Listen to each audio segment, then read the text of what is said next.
risk to stakeholders. And the question we're going to be tackling today is how much and what type of information do you share when it comes to reporting risk?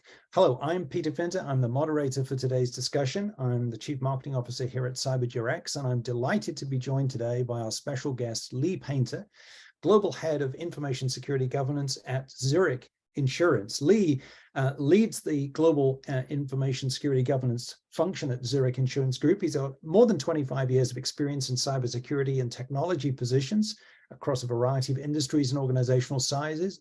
Most of those 25 years were spent in the Department of Defense, specifically the Navy. So hi to all the Navy folks out there, culminating in a leadership role in the Navy's Cyber Defense Operations Command. He's worked in the private sector in healthcare and banking and joined Zurich in 2020 as the head of information security governance. He's responsible for the design of and monitoring of the control environment, including assurance of control effectiveness throughout the global enterprise. Amongst multiple other responsibilities, he works to reduce risk throughout the enterprise and ensure effective governance strategies to support and, as he says, not impede the objectives of Zurich. Lee, thank you so much for joining us this morning. It's wonderful to have you with us. And we're going to spend the next 25 minutes or so talking about this issue of communicating and reporting risk to stakeholders. And probably just to start us off, Lee, it will be very helpful for our audience to get some understanding of your organization. We described it as global in nature. That smacks of many business stakeholders. But maybe you can tell us a little bit about the size of the third-party portfolio, the size of the team that actually manages risk across that portfolio, and any of the key business sort of drivers and regulatory requirements that are pertinent to your function. All right, we only got 25 minutes, so I'll keep it short, unlike my bio, which I'll work on. So thank you for that, and I'm happy to be here as well. So Zurich Insurance Group is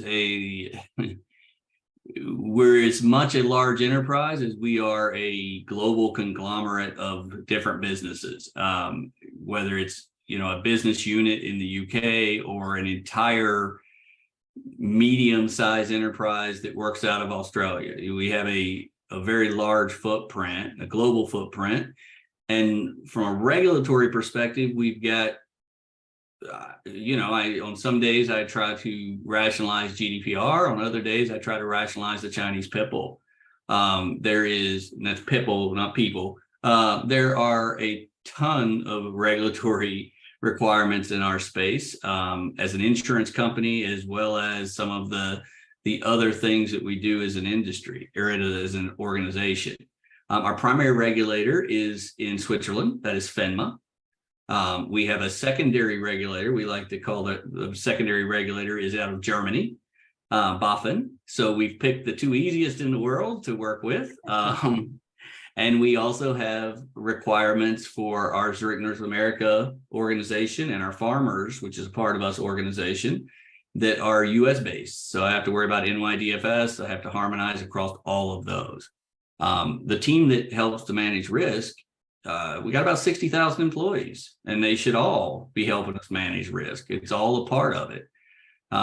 We have it directly in our security function. We have around 300, but of course, there are functional components that are tied to that, like our group risk management, our security technology operations that are outside of that. So it gives us kind of a broader team, if you want to think about the core group of around 500 that help manage across the organization. And I know that sounds like a big number, but now I'm going to talk about the size of that vendor population, and you'll realize it's not nearly enough. So right now we have in just our CyberGRX, and we don't just use CyberGRX. We're trying to get to the point where CyberGRX is the output of all of the various vendor solutions we have, or vendor procurement solutions we have. But in our CyberGRX portfolio, we have about 2,000 under management. That is growing because of those efforts. But globally, the estimate is around 15,000 suppliers, and we're working to get all of those in a state where we understand them, starting with the most critical. That makes sense. And do you consider all 15,000 to be cyber relevant, or do you think about that as a way of unless they're sending us letters, they're all cyber relevant. it gets really difficult these days to not think of something as cyber relevant. The only time that we kind of don't go in that direction is, let's say, Gartner, right? Gartner is not cyber relevant. They're a vendor. We have an account and subscriptions to that, but we don't share any information with them. There's no exchange of data. But anything else, even if it's paper, we care about it, because most of the contracts that come with paper, surprisingly enough, are those that take paper and turn them into OCR imaging. It's like taking older things, turning them into electronics, so you can easily miss things if you don't consider those. Great points. So let's assume it's the majority. That's a lot of vendors, a big landscape to manage, but it's also a complex organization that you're part of, Lee. And when we talk about stakeholders, I think it's very valuable for us to try and identify how to group stakeholders together, how we think about the layers that exist within our organization and the types of stakeholders that we're operating within. I'm wondering, when we talk about reporting risk, who do you think about? Who comes to your mind, both on a horizontal plane, thinking about peers across the business, but also maybe on a vertical plane as well? The layers above have different levels of interest and engagement in risk. And we'll talk more about some of the specifics of that, but just to paint that picture for us a little bit, just to help us understand the complexity and the nature of the stakeholder world that you're operating within, Lee. Yeah, if you talk horizontally, I believe there's probably 200 stakeholders that I engage with on I'd say a monthly basis. And some of it's in a chat, some of it's an email, some of it's a forum, different levels of engagement, different levels of communication.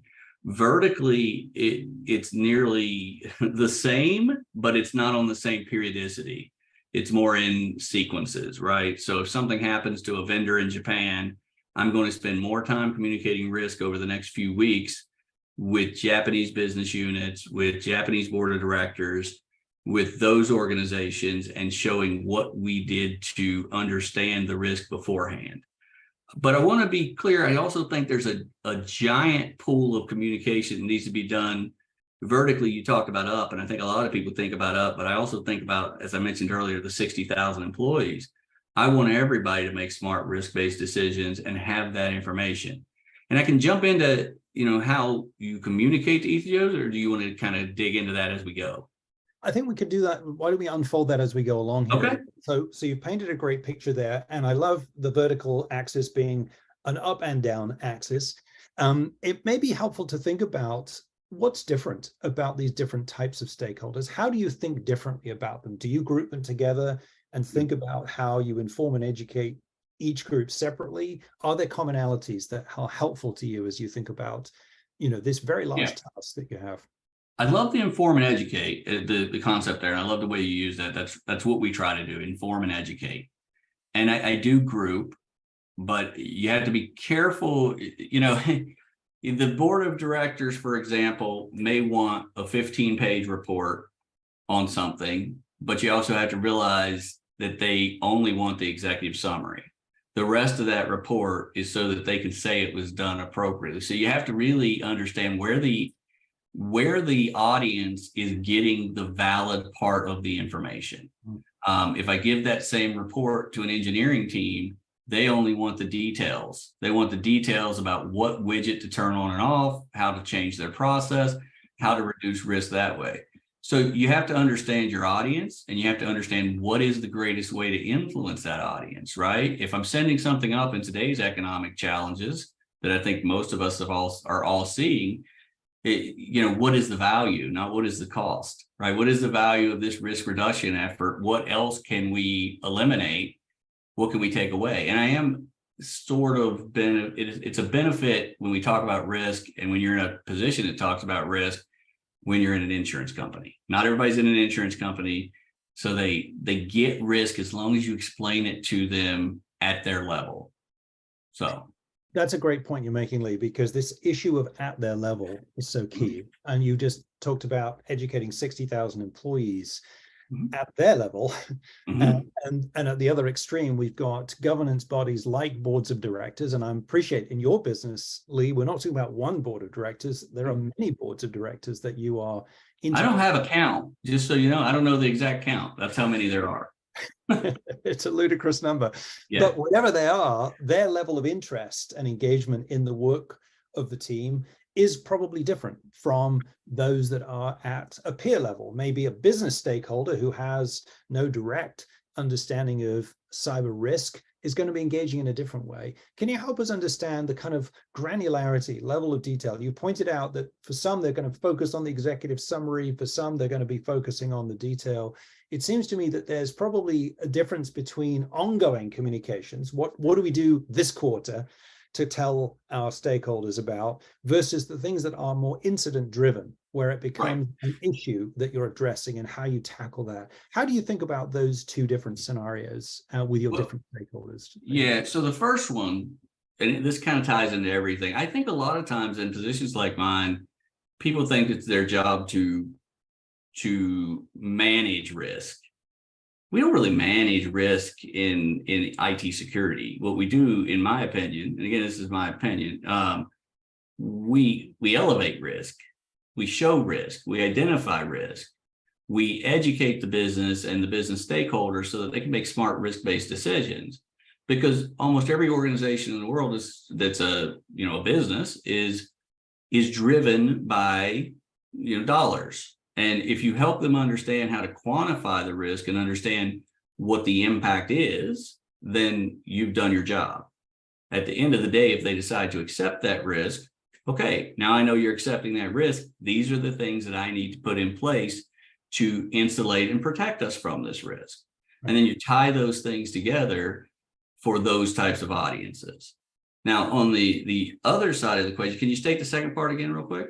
Yeah, they're thinking about this, there's an ongoing communication around risk, but there's also risk-based conversations or dialogue or of the incident related to some kind of incident, as you put it, whatever it may take. And it may not be a breach, but something that drives focus and conversation around a specific event.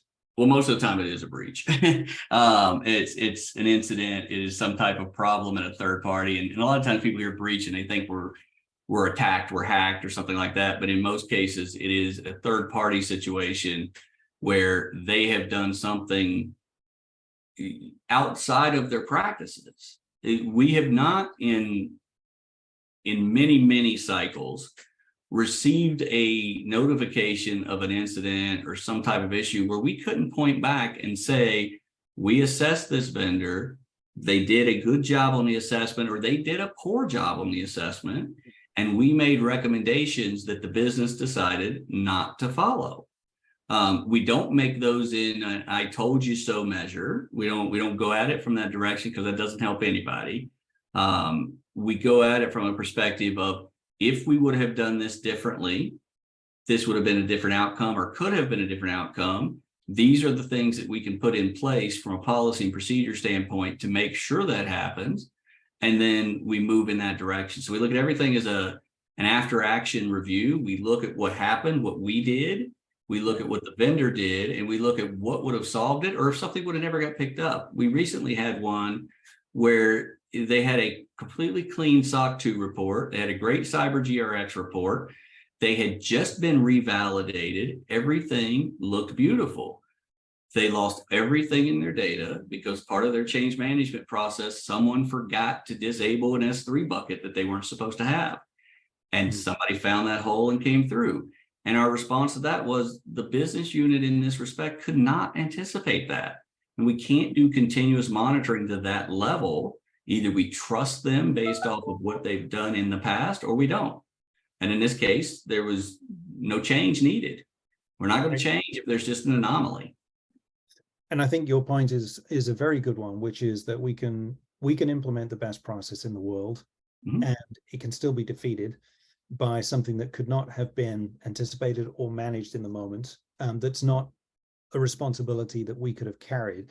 And I think that opens the door to a question here, Lee, if we can take this sort of side route for a second to talk a little bit about liability and how you think about holding third parties accountable, recognizing on the one hand, you're asking them to essentially confirm that they have put the relevant controls in place to protect against the nature of risk that you're concerned about.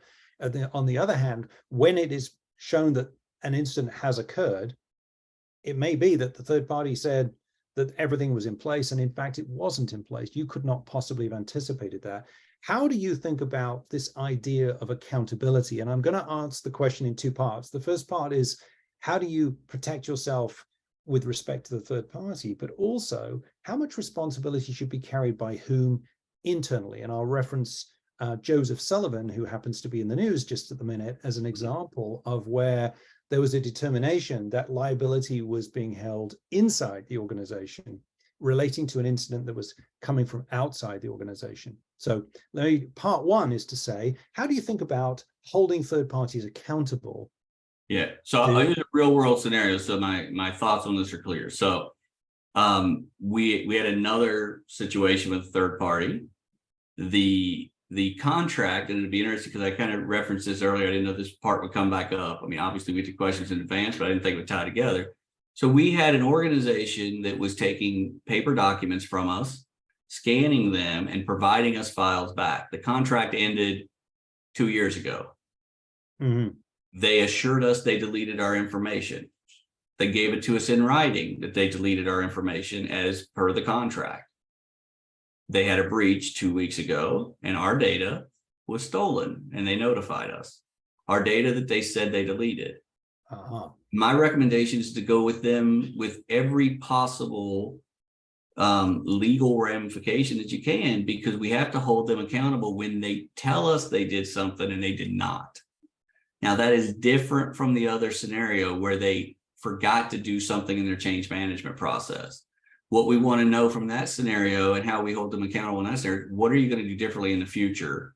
Or do we need to look for another vendor in this space? How are you going to improve that? Because we've all been in those spots before where it's a weekend, you're working on something, you walk out the door and you didn't leave it the way it was supposed to. I've never done it where there's a breach, but I've done it in situations. I understand it can happen, for sure. Right. So I think it's that's where the accountable is. Now, I've read about the case you're talking about on several occasions for the second part on the internal accountability. And I think that goes back to what I said before. We highlight risk. We deliver risk-based information.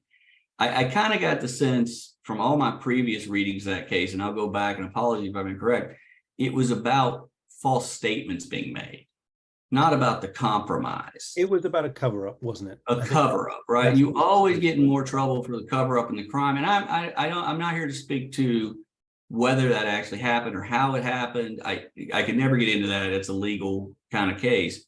But I'll tell you that if you're found grossly negligent for the loss of data, or you do something that is just a tremendous issue across a data set, for example, and that's where the accountability should lie. But then the organization has to put things in place to stop and measure that. So let's say that some system administrator left that S3 bucket open, right? System administrator, I'm using an antiquated term, but you know what I mean. So somebody left that S3 bucket up. Okay, who trained that person? Oh, nobody trained them. They didn't know that. They didn't know they were supposed to do it. Well, then the manager, this doesn't have to be a giant case. This has to be let's identify where the hole in the process happened and address it at that point. Now, if the issue happened at the CISO level and the CISO said, nah, we're not going to do it, no worries this time, let's take the weekend off, that's where the accountability lies. If the business overruled the security decision, knowing full well the risk, I wouldn't say it lies with the business. I say it lies with the people who enabled that person in the business, right? Because they were allowed to make those risk-based decisions. And if they were allowed to make those risk-based decisions and it was wrong, take whatever ramifications you want. But from a legal perspective, the company enabled that, right? The company enabled that action. You're making a great point. And I think there are parallels that we can draw from, including, let's call it health and safety at work. Yep. If somebody leaves an obstacle in the path of employees who trip over and break their leg, and the accountability is going to be around how that came to be and what needs to change for the future. And I think so often this issue is one which creates so much consternation and anxiety for people that are in our space because of that feeling that the finger's going to be pointing back and that somehow we're going to be held culpable for actions that other people have taken. Yeah. And I think your distinction there, Lee, between the role that a third-party risk team can play and the ownership or accountability for the decision around risk is an important separation, and one Absolutely. which benefits everybody. And I'm wondering if we could go back to that topic a little bit more and talk about this issue of how do you manage that interface in a way where there's clarity as to who owns what decision and where the responsibility lies to ensure that we've built the highest confidence we can in our third-party risk management program. Could you just give a little bit more insight into that, Lee? Yeah, I think it starts with clean policy and procedures, good RACI matrix, good governance, and good follow-up. But I want to be clear on what good governance is in my perspective, because I think that's a term that kind of gets everybody latches onto it, right? Governance should not be about creating another process that checks a process. Governance should be about fixing the process, right? And this is something that we do often. So currently we have a process that is how we get vendors into the organization with an application, right? Well, the process is in place, it's working, but it's because another process doesn't work, change management. Well, let's go fix the change management process instead of creating a new one. And it's by doing things like that where you solve the problem. Another thing, not specifically vendor related, but like cloud container management, right? Cloud container management or vulnerability management within containers. These things pop up consistently, but you can't patch those little tiny Kubernetes containers, right? They're immutable. So what do? You fix the process. You're supposed to update them every 10 days. If you see somebody with a 12-day-old version or whatever the rule is, then you go after the process. You don't go after the vulnerability. Too many people go after the symptoms, and we got to focus on what the problem is. And I think the same thing needs to happen in vendor. Yeah, that's a great parallel. And I'm wondering, Lee, when you think about your stakeholders and setting the right expectations, I'm wondering, how do you approach that? What expectations do you find yourself needing to set? You've mentioned hundreds of stakeholders across the business that you interact with, many of whom, no doubt, take on new responsibilities and are therefore new to this environment that we're in and need good guidance. I'm wondering, how do you approach that issue of kind of managing your stakeholders' expectations in such a way that they understand the responsibility that they have, they understand what to expect from you and your team, in order that there's clarity in advance, so that when something happens, there's no backward-facing recriminations. Yeah, constant communication and collaboration, right? We're always, there's a lot of organizations that I've seen and been a part of where security was some isolated piece of the organization. It was, the black vault of information you have to go through. But the reality of it is we have to get embedded with the business. And when you talk about managing, look, we have the same objectives, right? Everybody should be driving from the same objective point. We have different parts of those objectives. But if you're familiar with the OKR concept, that's something that we've really latched onto and we're working with. And the best example of the OKR concept is the moon launch. Kennedy went to Florida and he talked to a janitor and he said, "What is your job here?" And he's like, "I'm putting a man on the moon." That's true. That's part of what that janitor was doing, making that possible. So when we're talking to the business, when we're talking about risk, it's not only important for us to help them understand, but it's important for us to understand. Right? What is the value comparison here? If I have a vendor who has a high risk in one area, but the organization can make $300 million off of a $1,000 investment, I'm going to lose that conversation no matter who I have it with. So the important thing for me is to find out, where can I have an influence? Where can I reduce risk? Where can I help? And if I can do that, then I can get the right people on board. And when there is a problem, you don't have that pointing fingers. Something goes wrong, they know who you are, you've worked with them. It's about being approachable and being a good teammate. Great advice. I want to, if I may, introduce the audience into our conversation. Absolutely. And I'd love to run a poll, which is going to focus on the question, what risk metrics do you currently report on? So please to pick an appropriate response from this. We've come up with a few that you might report on a regular basis. And when we say report on, we're thinking about your business stakeholders, whether those are up, down, or sideways. the information that you have found most impactful, or that your business finds most impactful as it pertains to third-party risk management. So we've included here portfolio size, meaning the total number of third parties. Lee was talking about his organization of 15,000 would probably be in that ballpark. The number of critical third parties, it sounded like that was around 2,000 for Lee, so some subset of the whole. The number that have been assessed, which may be equivalent or greater or smaller. Any unusual activity, the folks that are on your watch list, if you will, or if you're not, if none of those are really a good fit, then please do just type into the chat. So we'll leave that poll up for just a few moments. And while we are collecting that data, Lee, maybe we can talk a little bit about how it looks from your side. What do you typically report on an ongoing basis to help your business understand the impact that third-party risk management is having on the organization, and how you are managing the business effectively from your point of view?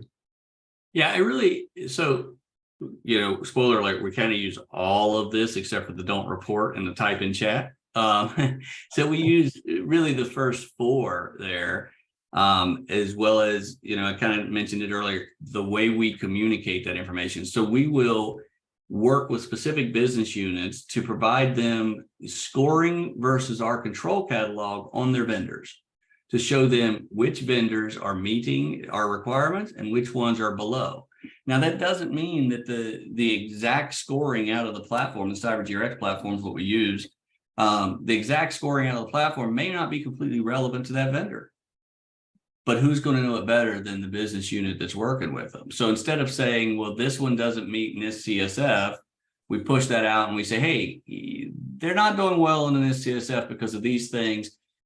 We'd like for you to get them to this point. And we've set up kind of thresholds. And then there's ways to clean that up. So for example, if the area that they're failing in or they're not meeting doesn't really apply to them, because any framework has to be tailored to a certain extent, then we have a feedback mechanism for that. And what that also produces for us in many regulatory environments that we fall under, or regulatory umbrellas, there's a requirement to manage your third-party risk actively. And that gives our business units that ability through what we're working on to also provide that coverage. So we like to do it that way. Yeah, fantastic. Thank you. Well, thank you, Polster, for our results here. And to your point, Lee, it does look as if we have a range of responses across different multiples. It looks like multiple choice is the correct answer, in fact. But interesting, look at that. 20% of our respondents don't report on specific risk metrics. And I'm super interested to know why. If anyone would like to add commentary into the chat, that would be really helpful to us. But thank you to everyone who responded. I'm thinking not huge number of surprises there, Lee, based on a quick flick of those through the numbers. Very much in line with your comments. Lee, it's been an absolute pleasure talking with you today. Thank you so much for joining us. I'm wondering if there's one key takeaway you'd like to leave our audience with today. What could our listeners be doing to improve their position right now in terms of building and strengthening their relationships with their stakeholders? You've demonstrated an ability to do that. I'm wondering, what advice and guidance would you give to someone who's looking to take the next step? Be transparent. Be transparent with what you're trying to accomplish. Be transparent with why and how, and do something a little radical, and try to hear what they're saying as well. Listen to them and listen to the challenges, because even if you end up not agreeing or you don't go that direction, people remember that, and they remember how important it was. And as long as they're heard, a lot of times you can overcome other things. I like to tell people a lot of times I carry a giant hammer around because of my position. I'm fortunate to carry this hammer around, but I hate to use it because every time I use it, I leave a dent. I'd rather get somebody to work with me because they understand it's the right thing, because then when I'm not looking, I know they're going to do it. So great advice, Lee. Fantastic. So yes, you have a hammer, use it with caution and be transparent. Yep. Lee, thank you so much for joining us today. Audience, thank you for being with us today. We have many more webcasts on topics pertinent to you and to this area of your business. We'd love you to consume more of that. Please come to cybergrx.com and we'd be glad to help out. Lee, thank you again. We really appreciate it. And everyone, have a great rest of your day. Take care.